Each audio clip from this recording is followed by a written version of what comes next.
Only news या चॅनलमध्ये आपल्या सर्वांचं स्वागत आहे। चला तर ऐकूया आजच्या ठळक व महत्त्वाच्या बातम्या।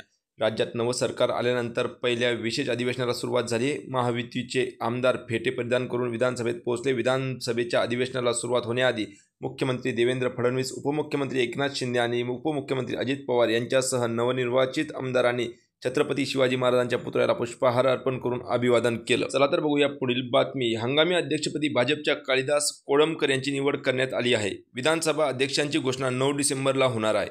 तर हंगामी अध्यक्ष 288 आमदारांना शपथ देणार आहेत। यावेळी विधानसभेत 78 नवे आमदार आहेत। विरोधी पक्षाच्या आमदारांचा आज शपथविधी होणार नाही। विरोधी पक्षाचे आमदार ईव्हीएमचा निषेध नोंदवणार आहेत।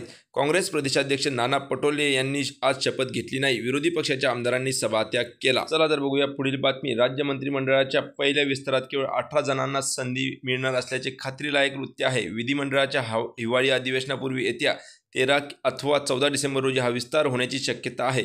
संभाव्य मंत्रिमंडळ विस्तारात प्रत्येक पक्षाकडून 6 जणांना संधी मिळणार आहे। त्यामुळे पुढच्या आठवड्यातील विस्तार हा 18 जणांचाच असण्याची शक्यता वर्तवली जात आहे।